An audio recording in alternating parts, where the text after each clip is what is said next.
लगातार मजबूर कर देना कि उनके ऊपर भी प्रश्न चिन्ह लगाए जाएं। और किसकी वजह से प्रश्न चिन्ह लगते हैं? खराब व्यवस्था और सरकार की वजह से। सरकार की वजह से। तो एक अध्यापक सिर्फ बच्चों को पढ़ाने के लिए नहीं है, कोई भी एक अध्यापक उन बच्चों के अभिभावक की तरह है, जो सिर्फ उनको ये नहीं है कि किताबों का पाठ पढ़ाता है, और वो किताबों का पाठ पढ़ाते रहने से बात बनेगी भी नहीं दोस्त। क्योंकि गड़बड़ी होती रहेगी आप सबके सामने, क्योंकि ये एक ऐसा वक्त है कि शायद जिसमें हमको इतिहास लिखना होगा। एक उबाल तुम सब लोगों को अपने अंदर पैदा करना होगा, वो चीजें तुमको सपोर्ट करनी होंगी, हमेशा करनी होंगी, क्योंकि एक बोर्ड एसएससी आप सबके जीवन से लगातार खेलने का काम कर रहा है। आज इतने ज्यादा भ्रष्टाचार में वो फंस चुका है, इतनी ज्यादा लापरवाही हो चुकी है, और सारी गड़बड़ियां जो भी हैं वो तुम सबके सामने है कि कितना अन्याय बच्चों के सामने हो रहा है, बच्चों के साथ हो रहा है। बच्चा एग्जाम सेंटर पर यहाँ बैठा हुआ है, साइड में डीजे पे सॉन्ग चल रहे हैं। एक जगह तो सेंटर ऐसा बना दिया गया है, मुश्किल से 50 जगह होगी, उसके चारों तरफ कूड़े का ढेर है। आज ही सुबह आपका सिलेक्शन पोस्ट के एग्जाम में जो आपका गुड़गांव की एक लैब है, ठीक है, उसको मतलब एकदम से वहां पर पाया गया है कि वहां पर हैकिंग हो रही है। तो ये जो एडिक्विटी है, इसका सिस्टम ऐसा है कि जिसको बहुत आसानी से हैक कर लिया जा रहा है। दिल्ली में आपका पवन गंगा एक लैब है, उसको आज वहां पर हैकिंग पकड़ी गई है, ठीक है, उसको रेस्ट्रिक्ट करके नए 3 सेंटर्स बना रहे हैं। तो बच्चों को बेवकूफ समझ रहे हो? ऐसे किसी व्यक्ति के हाथ में जिम्मेदारी दे दोगे कि जिसका सिस्टम कोई भी हैक कर सकता है। तो क्या जो बच्चा वर्षों तक मेहनत कर रहा है, जो लगातार मेहनत कर रहा है, मेहनत इस बात के लिए कर रहा है कि उसकी मेहनत को कोई हैक कर ले?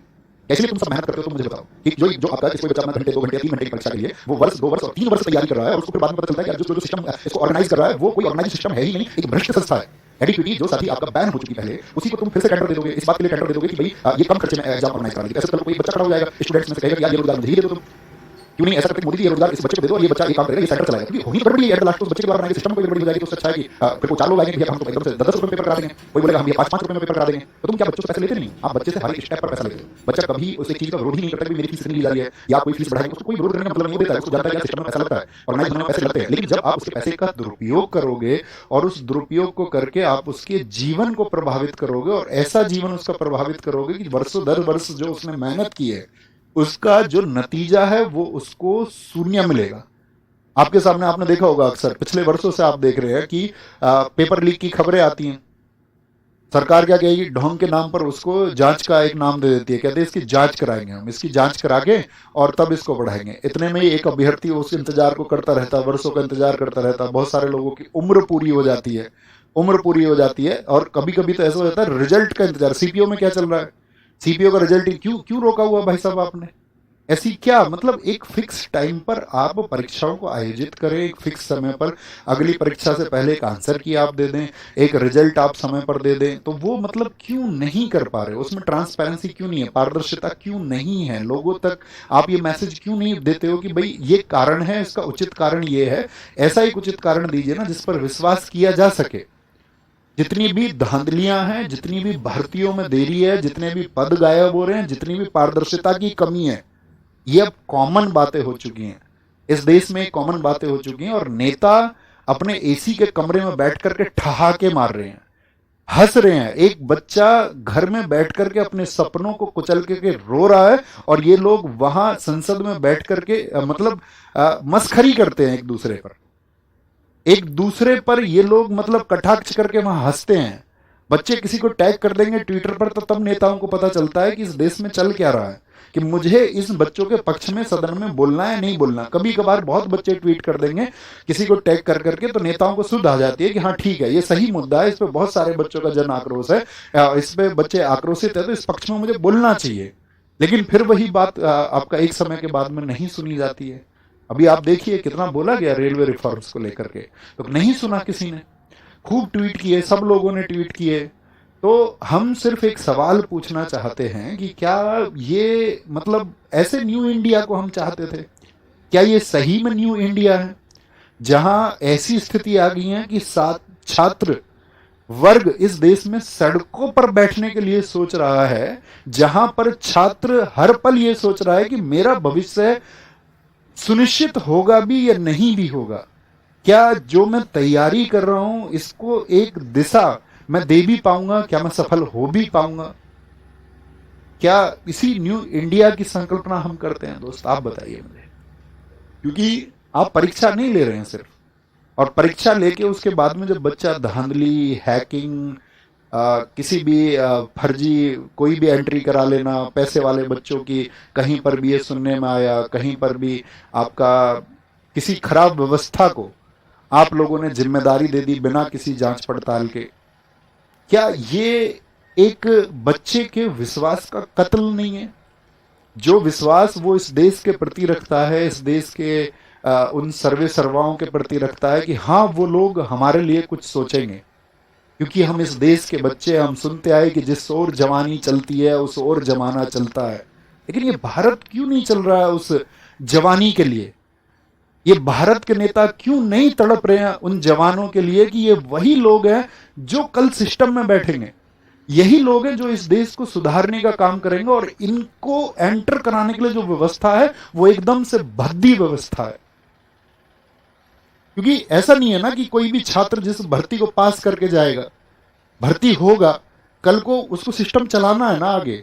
अगर आप उसको पहले ही इस देश की व्यवस्थाओं के बारे में इतनी उसकी मानसिकता को या उसकी मन में ऐसी चीजों को आप घर करा देंगे कि इस देश का तो सिस्टम ही ऐसा है, तो क्या वो उस सिस्टम को नहीं स्वीकारेगा कल? कैसे वो गर्व करेगा, मतलब व्यवस्थाओं पर कैसे वो देश पर गर्व करेगा, कैसे इन नेताओं के लिए वो ये सोचेगा कि हाँ ये मेरे लिए कुछ अच्छा सोचेंगे। बच्चे को पढ़ाने के लिए उसके माँ बाप बहुत जगह पर मजदूरी कर रहे हैं, और बहुत जगह पर लोग अपनी जमीनों को बेच रहे हैं, अपने खेतों को बेच रहे हैं कि हाँ कल मेरा बच्चा कुछ अच्छा कर जाएगा और चीजें एकदम से सही पटरी पर आ जाएंगी।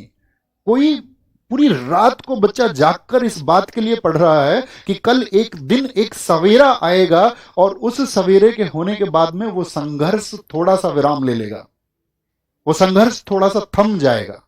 लेकिन जब उसके पास ये खबरें पहुंचती हैं तो उसका विश्वास टूटता है, उसका रातों को जाग करके जो मेहनत करना था वो एकदम से खत्म हो जाता है और वह इस सिस्टम के सामने हार मान लेता है। मेरा दोस्त, ये हार मानने का वक्त नहीं है। खुद से वादा करना कि अब क्रांति होगी और अब आंदोलन होगा और इस देश के हर घर से आवाज उठेगी और इस बात के लिए आवाज उठेगी कि हमारे साथ अब इनजस्टिस और नहीं हो सकता, हमारे साथ अब अन्याय और नहीं हो सकता है। और बस मैं तुमसे इतनी बात कह सकता हूं कि तुम डरना मत, झुकना मत। और क्योंकि अगर हम डर गए ना दोस्त, और अगर हम झुक गए तो इस देश की जो टेढ़ी रीढ़ जिस किसी ने भी की है उसे हम कभी सीधी नहीं कर पाएंगे। और ये छात्र वर्ग, ये जवान वर्ग जो इस देश की नेताओं के द्वारा जो या सिस्टम के द्वारा या खराब अधिकारियों के द्वारा, भ्रष्ट अधिकारियों के द्वारा जो टेढ़ी रीढ़ की जा रही है उसको हम सीधा करेंगे और मिलकर करेंगे। मैं व्यक्तिगत तौर पे कहूं कि मेरा जीवन तुम सबकी वजह से है। अगर अपना जीवन भी कुर्बान करना पड़ेगा इस व्यवस्था में बदलाव करने के लिए तो हम कर देंगे और बेझिझक कर देंगे, बिना किसी संकोच के, बिना डरे, बिना झुके कर देंगे। तो ये एक मूवमेंट होगा। हम आपको बता चुके हैं 31 को टीचर्स की मीटिंग होगी आपस में। सब टीचर्स आपस में डिसाइड करेंगे कि कैसे एक परफेक्ट वे पर चलना है ताकि आपकी चीजों में जो आवश्यक सुधार होने चाहिए वो कैसे किए जाएंगे। और अगर उन सब चीजों को कंसीडर नहीं किया जाता है तो ये सिर्फ एक प्रोटेस्ट नहीं, ये भविष्य बचाने का आंदोलन होगा, इस प्रशासन को जगाने का आंदोलन होगा और उस हर एक युवा आवाज को संगठित होना होगा जो इस खराब सिस्टम के खिलाफ में लड़ना चाहती है, जो ये चाहती है कि ये लड़ाई हो। क्योंकि बहुत कॉमन सी चीज है ना, सब जानते हैं क्या होना चाहिए। भाई एक कैलेंडर फिक्स हो जाए, फिक्स डेट हो जाए, एक आंसर की आ जाए बच्चों के पास में, उसको पता रहे कि भाई मेरी गलतियां कहां पर हैं, क्या पैटर्न चल रहा है। अब तुम किसी भी नई संस्था को कम से कम एक समय पहले बताओगे ना बच्चों को कि भाई क्या पैटर्न होगा परीक्षा का, साल 6 महीने पहले बच्चों को इन्फॉर्म करोगे कि भाई ये पैटर्न होना चाहिए, ताकि बच्चा उस मानसिकता से खुद को तैयार कर ले। अब बच्चे को पता चलता सिलेक्शन पोस्ट का है जी, वो सब कुछ पैटर्न चेंज हो गया है। अब उसके 10 दिन बाद जो सीजीएल देने वाला है उसके दिमाग में क्या प्रश्न होंगे, जिसने साल 6 महीने 2 साल तैयारी की, उसकी मनोस्थिति क्या होगी इस समय, उसके क्या वो अपनी तैयारी पे फोकस कर पा रहा होगा या उसके दिमाग में सिर्फ एक ही प्रश्न चल रहा होगा कि यार पैटर्न क्या रहेगा। अब वो उन तमाम वीडियोस को, उन खराब बेवजह की वीडियोस को देखेगा कि अब पैटर्न चेंज में क्या होगा, क्योंकि कुछ टीचर्स को नहीं पता है क्या होगा पैटर्न चेंज करके, तुक्का लगाएंगे सब लोग। ये तो बच्चे को पता चलेगा 1-2 साल में वो पैटर्न रिपीट होता है तो फिर सब लोग उसकी नब्ज पकड़ लेते हैं, लेकिन किसी को नहीं पता होता। हमने नहीं